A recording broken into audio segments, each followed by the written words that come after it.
Good evening, April 9th, 2026, reading from my 60th public domain periodical of the year, my 407th since February 2023.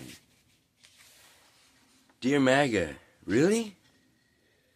God has heard your prayer, that you want homicide to be okay, that if you call someone what they are not, you can take their things away. God has heard your prayer, that you don't need your ears. You can dismiss total strangers and be celebrated among peers. God has heard your prayer, that you want the standard set, that if assumption and falsehoods are used, the ground beneath you can get blood wet. God has heard your prayer, that for terrorists you shan't have to care, that if you use a scary word, bombs are fair to drop from the air. God has witnessed your example, that collateral damage is cool if the innocent are killed while you're hunting for a fool. Life has heard the words you have spoken, that killing instead of feeding is cruel, and woe you said out loud to who invests in weapons, not building schools. Your fervent prayers for self-benefit, with empathy regarded as a joke, have been heard as they have been sent, and you've said you despise the woke. There comes a point in every dream when the dreamer must discern if what they are seeing and feeling will erase when awake returns, if it is indeed what's really happening, or that it's not, awakening will learn. Sometimes our best intentions are lacking information that we need, which makes the product of our reasoning lack enough accuracy to heed. It behooves me as a poet to put my life on the line, sharing all I've come to witness, both dismissing and serving the divine. Trial and error, selfishness or doubt, whatever my reason may have been, to let less than loving behavior out. I cannot boast of anything, and claim no station for that rank. I am simply a recipient of life, grateful that my life didn't tank all the times it could have, and many there have been, including a night when multiple guns were fired at me by a group of young men. My prayers have not been shallow after watching a woman die, after she squeezed my arm with her hand while relaying her epiphany with her eyes. Lights and siren to Highland Hospital as she gasped for her last breath, all our effort in vain, as in her chest she bled to death. I am not an armchair quarterback when it comes to walking the talk. Inside me is a souvenir of a bullet from a night I didn't balk. I maintain that love is true, its instruction is what we should do, by living the example of showing it for others to view. By obeying that command of loving the wayward too, enough to give them the respect that they are able to learn something new. The door of possibility is open and given chance for the errant soul to step through by choosing to change their dance, while also letting miracles have opportunity to take place, beneficiary of unexplained physics, occurring right before our face.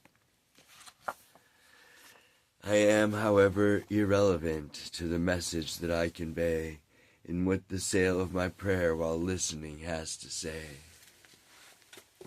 Giving you what I find, what that wind reveals to see, as I pour my heart on my sleeve for any who want to read. I am nothing but a poem tree, do as you will with my fruit. My roots are for health of the soul, not clever acquisition of more loot. Free in public domain, tears of a burnt-out medic are shed, for no other living purpose than that by love we choose to be led.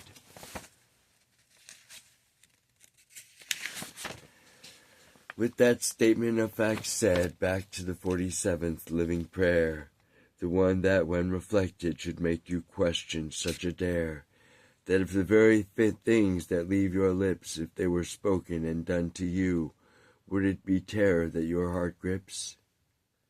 With that statement of fact said, back to the 47th living prayer, the one that, when reflected, should make you question such a dare, that if the very things that have left his lips, if they were spoken and done to you, would it be terror that your heart grips? And somehow I think I didn't finish that.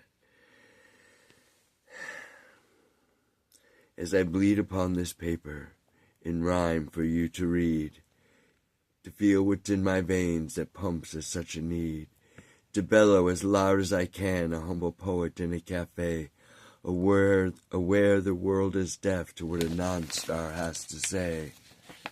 Easily dismissed, disparaged, and torn apart, I am nothing but a prodigal son given to service of the heart. There is nothing in my past that makes me deserve a thing, except what I've done for others, despite what calamity to me it might bring. But I have had my selfish chapters, selfish in my lust, so it isn't my mortal anything that I write to inspire that you trust. I am simply putting into modern word what we have already heard, that expecting other than what we plant to grow is a bit absurd.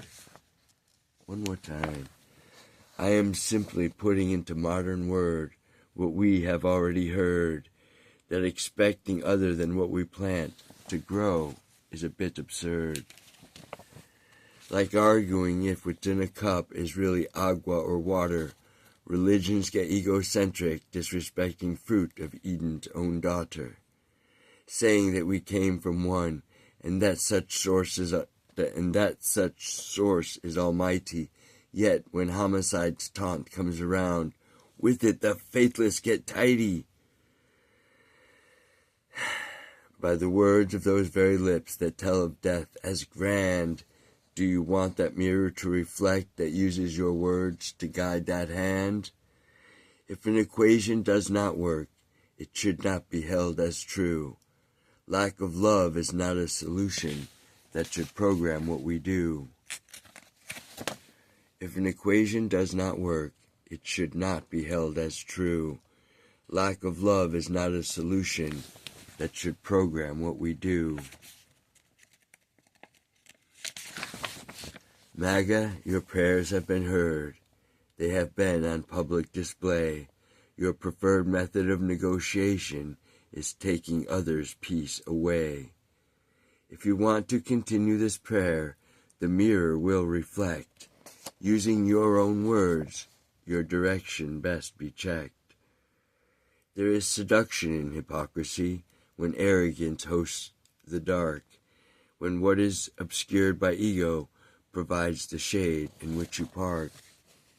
Expecting to be blessed while actively cursing who is alive, and even making them dead is not a port at which you want to arrive.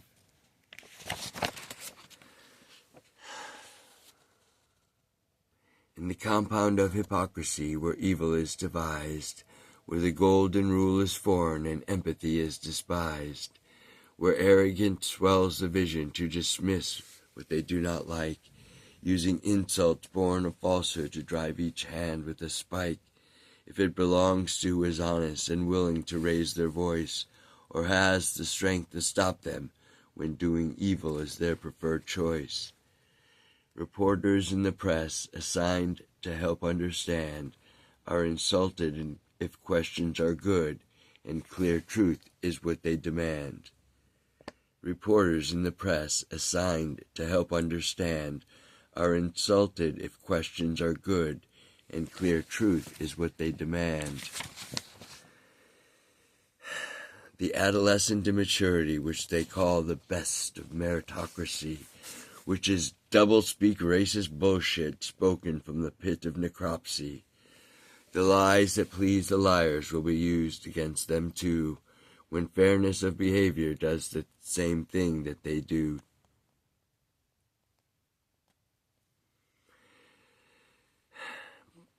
But what was planted is not pleasant, so what is reaped is sour as well, a natural course of destiny for those who idolize hell.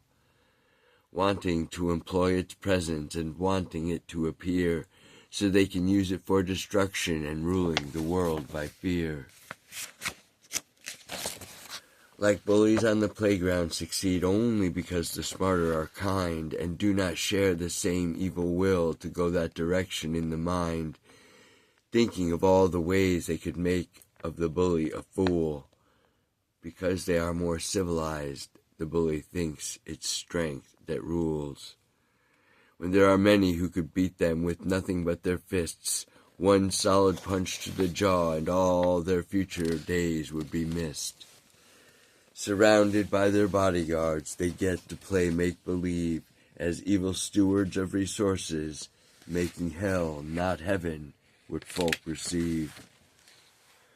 One poem at a time, I scan the heavens for magic rhyme, something to help us see and turn the errant from their crime. One after another, again and again and again, I circulate these handwritten poems, hoping they do some good among men. To make us more respectful, not as egocentric as we are, to recognize we are one family, alive, one and all, by one same star. The star is not immortal, it lights our sky each morning. That we were instructed to love, I've been kept alive to give you warning. Joseph Stegner, April 9th, 2026. May sanity and humanity prevail in our time.